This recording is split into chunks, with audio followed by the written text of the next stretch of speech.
అందరికీ నమస్కారం. ముఖ్యంగా మన కూటమి ప్రభుత్వం ఏర్పడిన తర్వాత అంతకుముందు గతంలో ఎలా పరిపాలించారు, తర్వాత ఇప్పుడు చంద్రబాబు నాయుడు గారి ఆధ్వర్యంలో పాలన ఎలా సాగుతుంది, అంతకుముందు 5 ఏళ్ళు కూడా ప్రజలు చాలా భయభ్రాంతులతో ఒక రకమైన టెన్షన్తో ఎప్పుడేం జరుగుతుందో ఏం ఉపద్రవం వస్తుందో అన్నట్లు రాష్ట్ర ప్రజలంతా కూడా 5 ఏళ్ళు కూడా బాధించబడడం జరిగింది.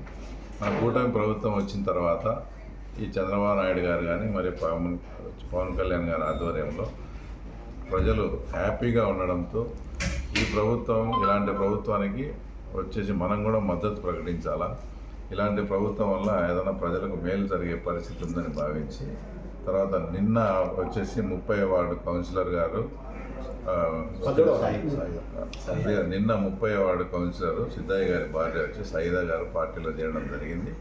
తర్వాత అదే స్ఫూర్తితో ఈరోజు పులివెందుల మున్సిపాలిటీకి ఎర్రవారపల్లి వార్డుకు సంబంధించి ఇది 13వ వార్డు సంబంధించి రంగనాయకులు గారు కూడా ఈరోజు స్వచ్ఛందంగా మనం చంద్రబాబు నాయుడు గారికి మద్దతు ఇవ్వాలా.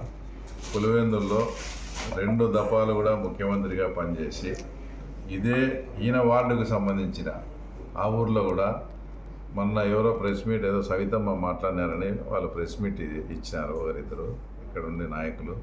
మీరు కూడా రండి, సాయంత్రం పూట ఎలమారపల్లెకి పోదాం, అక్కడ రోడ్లు ఏ రకంగా ఉన్నాయో మీరు ఏ రకంగా దానిని తవ్వి అంతా అస్తవ్యస్తంగా చేసినారో అక్కడ ఎలమారపల్లె ప్రజలు ఏ రకంగా ఇబ్బంది పడుతున్నారో మీకు చేతనైతే మా దగ్గరికి రండి, మేమే మిమ్మల్ని ఎంటబడి పెట్టి పిలుచుకొని పోతాం. అక్కడ ప్రజలు ఏం మాట్లాడతారో మీరు స్వయంగా వినండి. 2 దఫాలు ముఖ్యమంత్రిగా పనిచేసిన మీ కుటుంబం 75 నుంచి పులివెందుల ప్రజలు మీకు ఓట్లు వేస్తూ ఉంటే ఈరోజు మన బాగ్రాపురం దగ్గరికి కలెక్టర్ వస్తాడని అక్కడ కూడా పోతే మహిళలంతా 50 నుంచి 100 మంది మహిళలు మాకు త్రాగునీరు లేదు అని కూడా మా దగ్గర ఇక్కడ ముఖ్యమంత్రి నియోజకవర్గంలో ఈ రకంగా చెప్పుకునే పరిస్థితులు ఉన్నాయంటే వీళ్ళు ఏ రకంగా పరిపాలన సాగించారో ఒకసారి అర్థమవుతుంది. ఏమన్నా మాట్లాడితే లాస్ట్కు తెలుగుదేశం ప్రభుత్వం వచ్చిన తర్వాత తెలుగుదేశం వాళ్ళ మీద నెపం వేసి మేమేదో నీళ్లు రాకుండా చేసినామనే దుష్ప్రచారాన్ని కూడా వీళ్ళు ప్రచారం చేస్తున్నారు.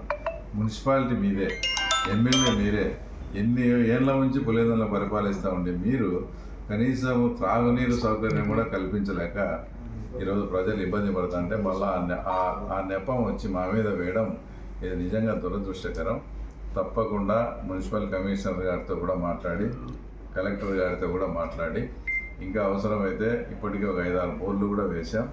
ఇంకా ఏదన్నా అవసరమైన చోట నీళ్లు పడతాయనే చోట బోర్లు వేయించి నక్కలపల్లి స్టోరేజ్ దానికి కూడా అక్కడ సమ్ లీకేజ్ అవి ఉంటే ఆ మరమ్మతులు కూడా చేసి అక్కడి నుంచి కూడా దానిలో మోటార్ల కెపాసిటీని కూడా పెంచి కొత్త మోటార్లు కూడా పెట్టించి తాగునీటికి సమస్య లేకుండా చేస్తాం.